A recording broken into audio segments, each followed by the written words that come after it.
मित्रांनो, अबोली या मालिकेच्या आजच्या भागामध्ये अंकुश अबोलीला साखर भरवतो तेव्हा अबोली अंकुशचा हात चावते.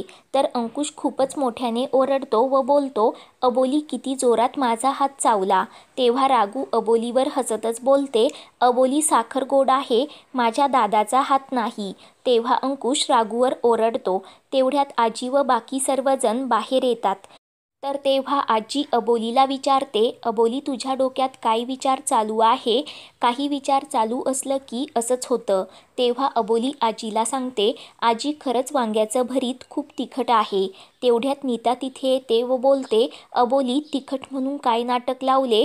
मी तर आत्ताच भरीत खाऊन आले, मला तर तिखट लागलं नाही.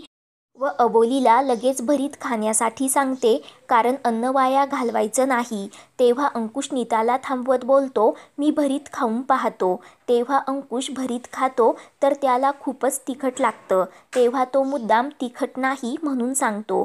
तेव्हा अबोली बोलते, सर ते तिखटच आहे.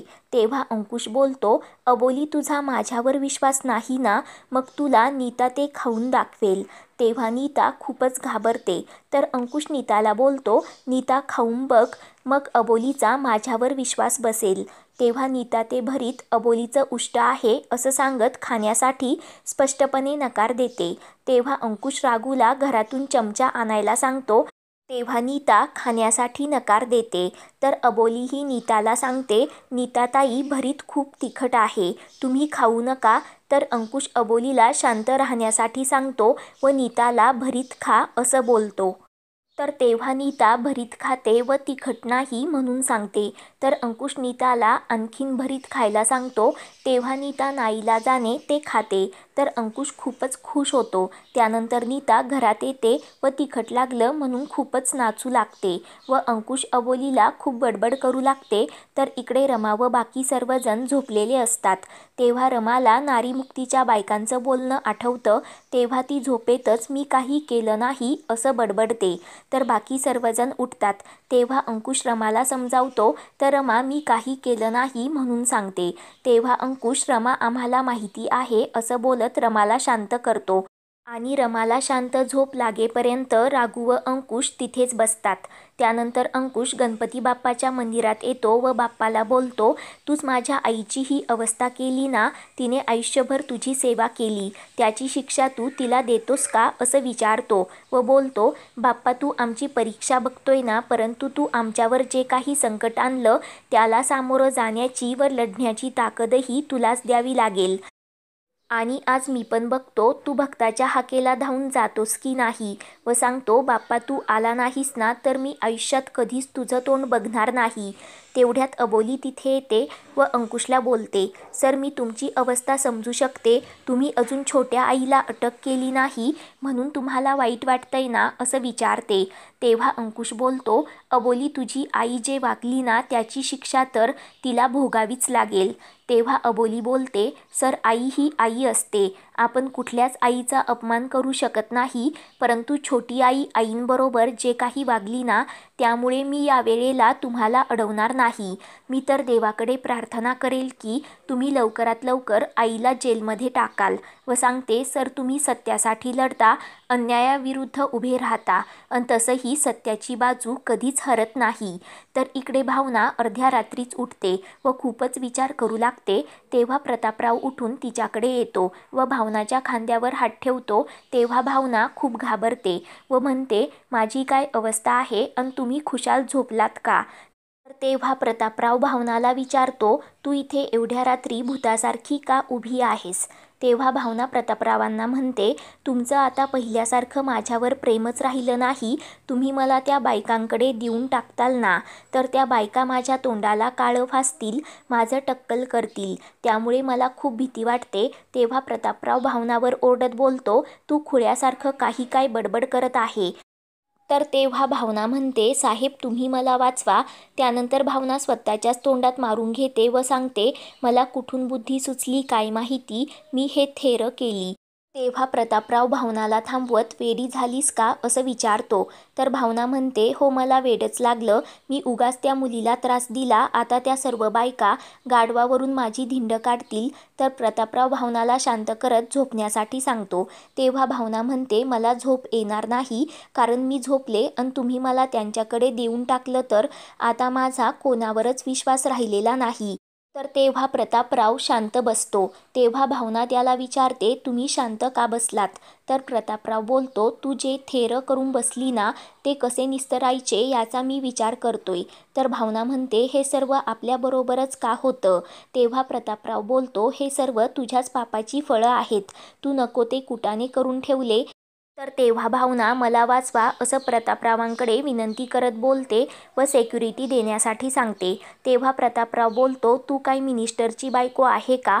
मी अजून मिनिस्टर व्हायचोय असं सांगतो व बोलतो, बॉडीगार्ड जरी ठेवले ना तरी त्यांना त्या बायकांना निभवावं लागणार आहे.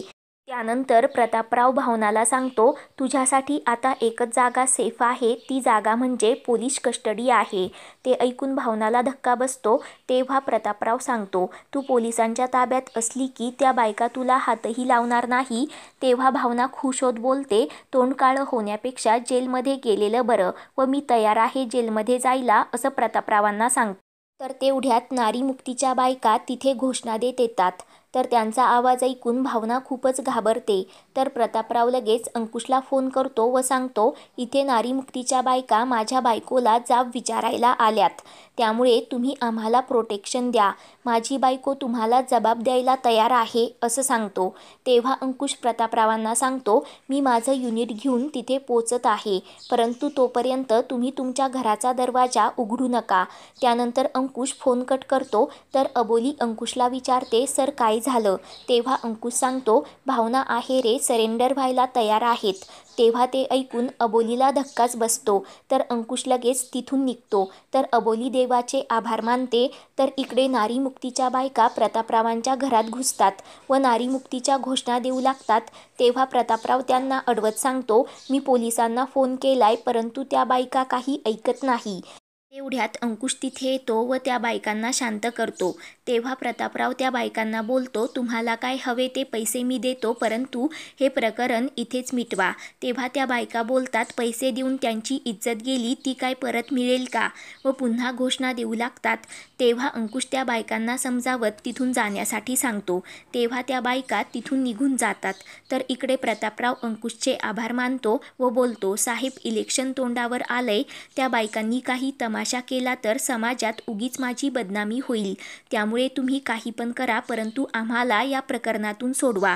तर तेव्हा अंकुश बोलतो, मला नाही वाटत त्या बायका शांत बसतील, त्यांना कंट्रोल करणं आता शक्य नाही. तेव्हा प्रतापराव भावनाला जेलमध्ये टाकायला सांगतो.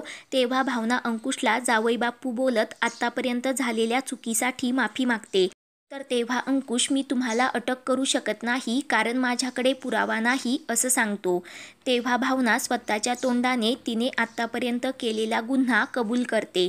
तेव्हा प्रतापराव भावनाविरुद्ध साक्ष द्यायला तयार होतो. तेव्हा अंकुश प्रतापरावांकडून स्टेटमेंट लिहून घेतो. तर अंकुश ते स्टेटमेंट प्रतापरावांच्या आवाजामध्ये मोबाईलमध्ये रेकॉर्ड करून घेतो. त्यानंतर अंकुश बोलतो, आता भावनाबाईला तुरुंगात टाकण्यापासून कोणीही अडवू शकत नाही. त्यानंतर अंकुश शिंदेला त्या बायकांना बोलवायला सांगतो. तेव्हा भावना खूप घाबरते. तर त्या बायका तिथे येतात. तेव्हा अंकुश त्यांचे आभार मानत छान ॲक्टिंग केली म्हणून सांगतो व शिंदे हवालदारांना त्यांचं पेमेंट द्यायला सांगतो. त्यानंतर त्या बायका निघून जातात. तर प्रतापराव अंकुशला बोलतो, अंकुश तुला हे खूप महागात पडेल.